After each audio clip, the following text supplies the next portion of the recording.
Hi guys, welcome back for the second video covering my Tau Empire Ghostkeel. I'll be showing you how I followed up on the Tamiya sprays with some acrylics, ammo by Mig Jimenez to do the major black areas as well as some of the details.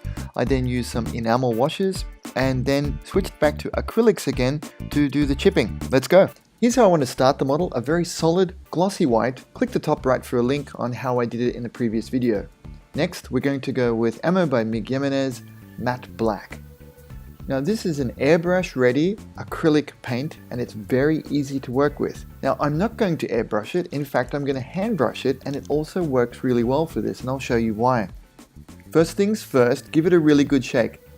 Did you hear that? These guys are very clever. They put small ball bearings in there, small metal balls, and this was a brand new bottle.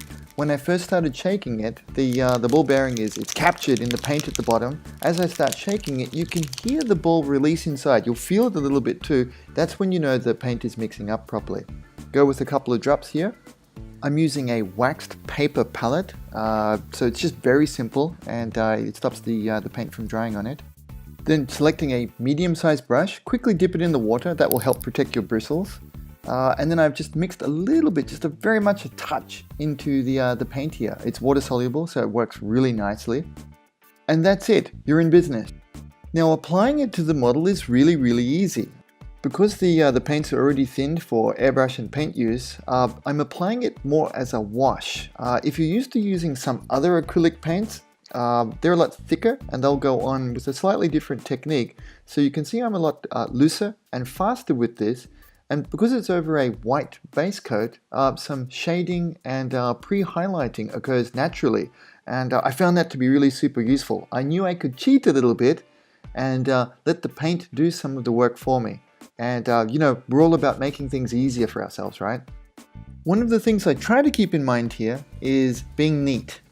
It's not super important because I've put a nice barrier coat in between the white and the black, so that if I have any mistakes I'll be able to quickly clean it off with water, and I'll show that in a little bit. But here in real time I wanted to show you just some of my quick brush strokes. I'm like I've mentioned before, doing a quick wash of this paint on, and it spreads, self-levels, and covers very nicely just in the one coat.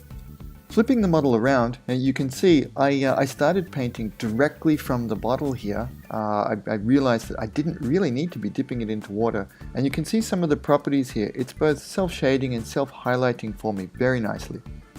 Here I wanted to show you that the ammo by Mig Jimenez acrylics, they edge really nicely. See that sharp edge I'm getting in there up against the knee armor?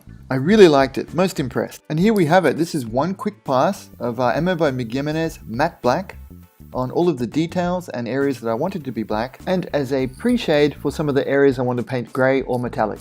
Next, let's add an interesting mid-tone with ammo by Mig Jimenez Grey 059. Now it's an interesting cool grey, and I wanted that because I'm planning to add some warm weathering colours over the top of it, and the contrast is what can add visual interest to our models.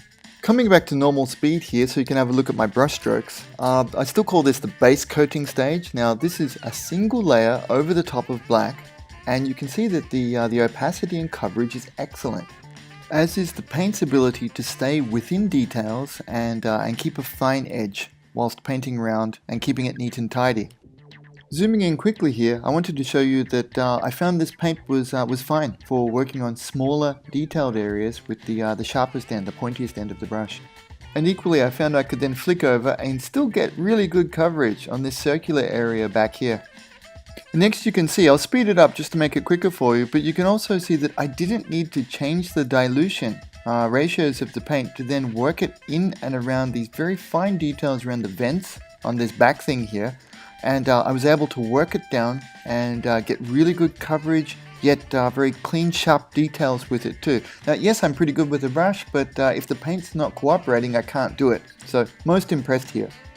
And here's how we look with a couple of quick rounds of that Mig light grey color, straight over black, and it went really well. Very impressed with the coverage, and it had a slight satin sheen to it, which matched up with the white armor really well. For metallics, I wanted to go with the Citadel paints. Their metallics are really good. Now the ammo ones are really good too, but I really wanted to try out these Citadel paints, and you know, it's a Games Workshop model, why not, right? I gave them a shake like the other ones. I'm not sure if they really need to be shaken. They seem to, they're very, very thick paint, and these are not diluted for use in an airbrush, so you know, maybe not necessary. You can see popping them open here for the first time, and maybe they did need another shake. And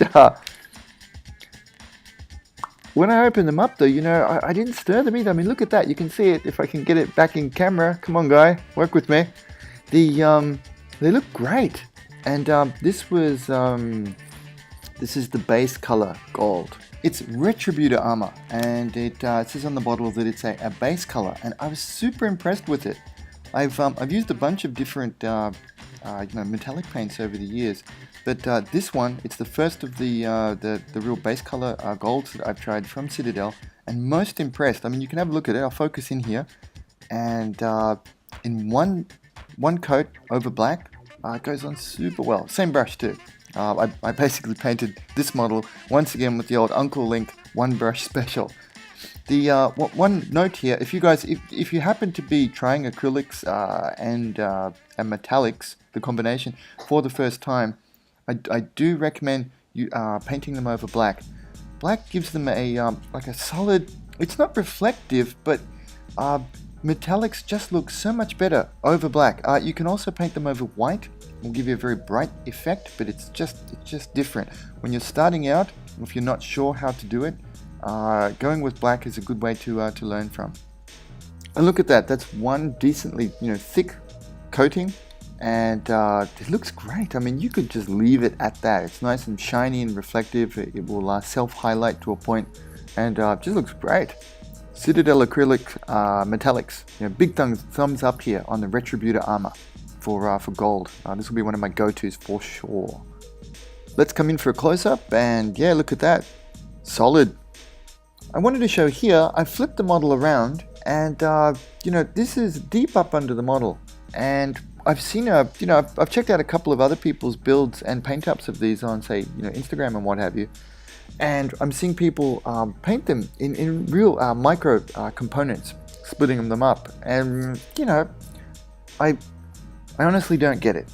I mean, the pose was so important for me to get right first, and I need to glue it up to do that. And I don't want to be messing around with painting, repainting the parts that I'll mess up with glue later, because I know I'd do it. And I just wanted to show here that it's not difficult to just reach in there, carefully let the brush pick out the details. And you know, these are acrylics, they're so easy to fix up. If I do mess it up, a little touch of water on there, and we're good. So please be brave. You know, they are just plastic models. It's not the end of the world. You'll see a lot of other people doing it, and I guess that motivates other people to try doing it in the component method as well. Yes, I've experimented with this in the past, and it was true that I could get at different places, and I'll do different things to try to make the model easier to paint, you know, of course. But I wanted to show that there is an alternative to that, and you know, I felt that there was always a lot more steps hanging over my head, kind of thing. That, you know, you get your model put together a little bit, and then you paint it a little bit, then you put it together a little bit. And it just seemed to drag out the process for me. Now you can see, if you've been watching a handful of my videos, you can see that, you know, I build them, and then I paint them, and then I weather them. And I just feel that step and that methodology works well for me, and I'd like to share it with you. Sorry, I got in a bit of a rant there, but back to the model. Cheers. Here's how we look now, and I'm thinking to myself, I've got one of those really nifty turntables. I should be using that for a bit more of a stable view. Sorry guys. Now on to weathering proper. I've gone with US Modern Vehicle Wash from Enamel by Mig Jimenez, and I'm going to be thinning it Enamel Odorless Thinner. This bottle is brand new, so I'm using my wave stirrer. I wanted to make sure that you get everything from the bottom. These products work best if they're mixed thoroughly. You can shake it, but I like using one of these stirrers. I mean, you just know it's really done and stirred properly, right? This product isn't that thick, so I probably could have gone with a paper towel wipe on my tools, but you know, I've got this cleaner. I like the smell of it, and I feel like I'm being really fast by doing it this way, and you can see like it comes out super clean. Look at that, it's so nice. A quick cleanup and setting up my workspace, and here's one of the things people ask me all the time, should I be buying these products? And Ammo by Mig Jimenez, uh, and setting up your workspace, you can see I'm working in a limited area here, and they're fast, easy, and good. I mean, I'll pay money for that. Fast, easy, and good, right? That makes it worthwhile. Now, coming in for a close-up here, you'll see what I mean. It's a perfect blend. Now, I went with modern US wash because our image of the US military is they've got a nice high-tech look nowadays, right? At least that's my image, and we've also seen them in action in recent arid environment theaters of battle, and that's the image I was going for with this Games Workshop Tau Empire Ghostkeel suit. Is that, from my understanding of the background story, these guys are a desert-dwelling race of spacefarers.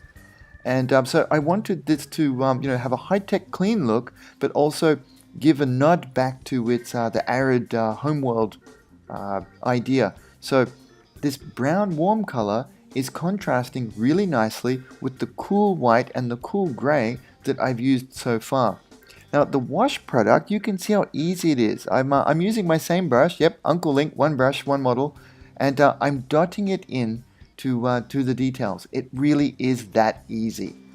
Pick out all of the details and drop it in. Because of the glossy surface here, that's an important part of your surface preparation.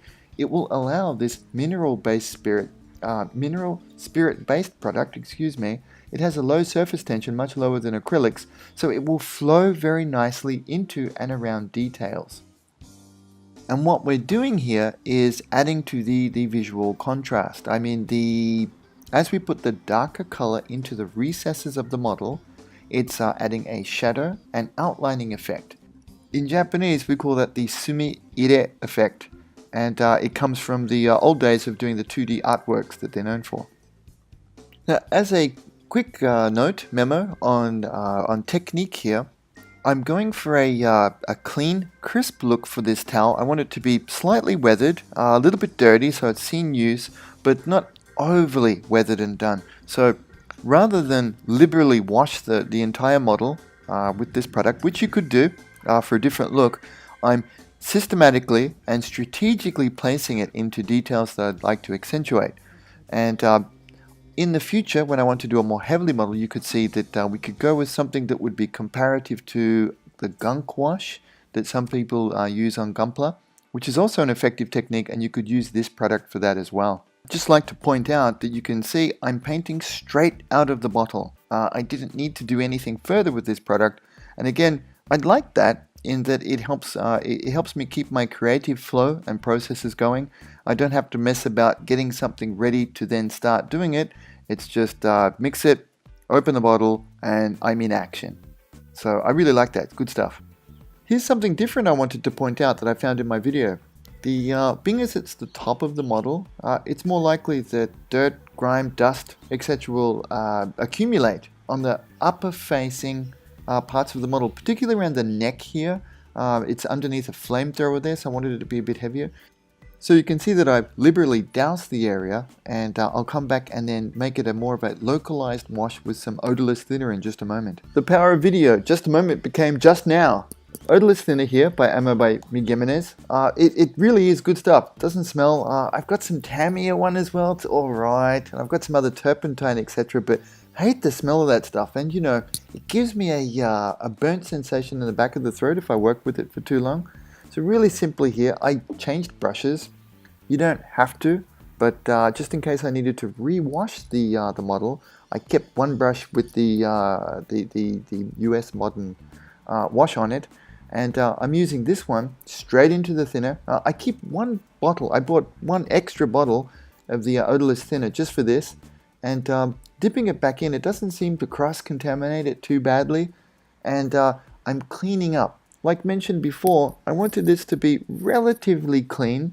If you're going to heavily or even moderately weather a model, you can't do it in too fewer steps, if that makes sense. You need to gradually build it up. And that's what I'm doing here. I'm taking 2 steps forward and then taking 1 step back. So I'm weathering the product with the wash, and then I'm cleaning it back here and suiting it to the vision I have for this particular model. Going around the bottom parts, lower facing parts of this model and the rear parts of the model, you'll notice I clean up the model less. I like to leave more of the dirtier look on the back of the model. I imagine these as being fast forward, moving type vehicles, armored fighting suits. So I'd imagine that they'd accumulate more dust on the back, and I think it's good to have a number of gradients going on it. So I've got the back looking a little grimier, dustier, and slightly more weathered from a environmental point of view, but the front has more dings, scratches, and bumping into things, that kind of environmental weathering. So a gradient from front to back as well as from top to bottom.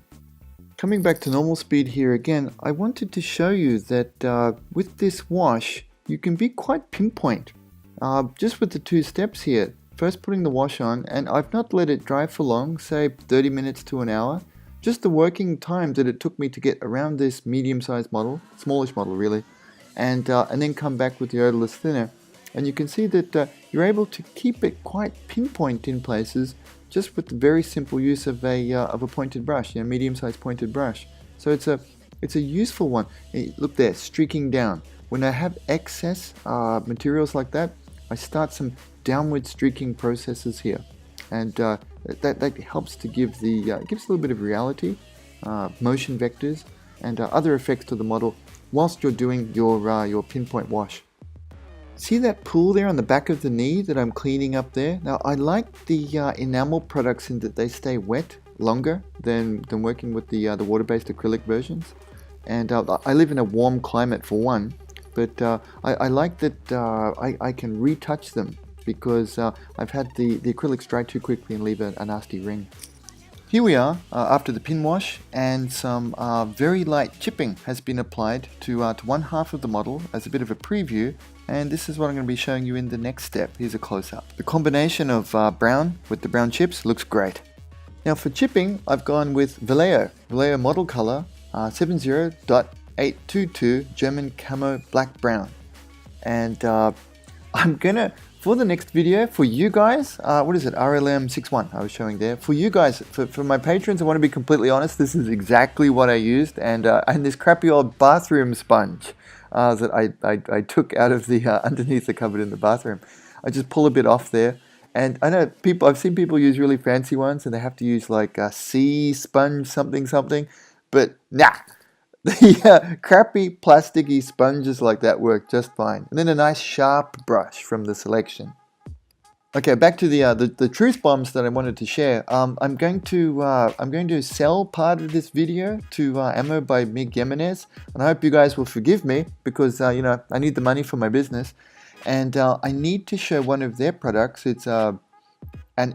It's the same thing. So Uncle Linc's not being dishonest or steering you wrong, and I won't be steering other people seeing the ammo version wrong either, because I know for a fact this exact paint is the one that Mig Jimenez himself was using together with me when we were in Tokyo, and he was showing me this technique, and I saw it up close from him.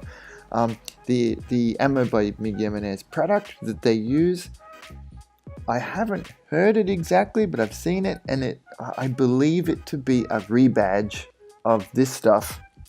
Maybe thinned a little bit so that you could use it with airbrush, but I believe it, the color and the properties look exactly the same. So I won't be misleading anybody by putting a different label on it for the other video, but for my dear patrons, you guys get the straight shot, and it was exactly this one. Now on bigger models you can just hold the foam in your fingers like I'm doing there, but for the smaller ones like this, I like to pinch it up in some tweezers. I believe these are Tamiya tweezers. They might be decal tweezers, or there was something that I picked up and I just use them for everything.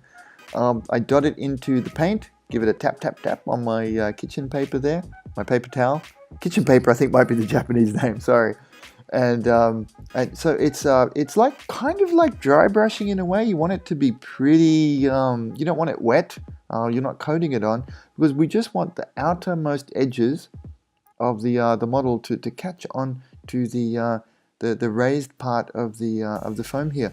Now, this is a powerful technique. You'll hear me say that a bunch of times. Whoa, this is muy powerful. So be careful. The first couple of times you use this, you're gonna say, "Oh, this is awesome," and you're gonna overdo it. So please use restraint.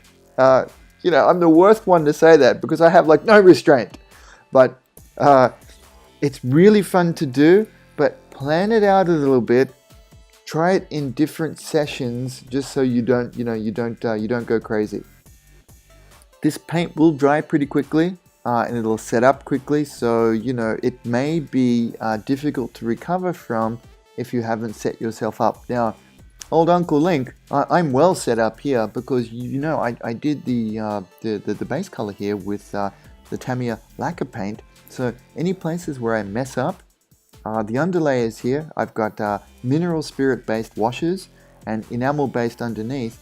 Everything will actually stay put if I use water or an acrylic based, say alcohol based thinner over the top of this. It will only touch the acrylic chips, and that's one of the ways I use the chemical properties of paints kind of as a little cheat note for myself to make my steps recoverable. It takes just a little bit more time during the setup phase, but during the working and recovery phase, it can help to save me a lot of grief and personal anguish.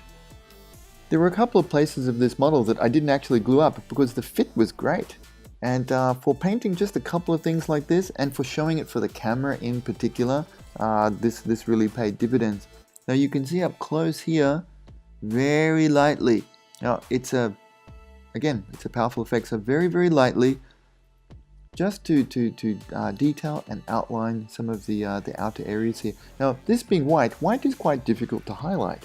So this, in a way of thinking of it, is a counter highlight. It's a way of edging and defining the shape of the suit and vehicle by outlining it with a darker color.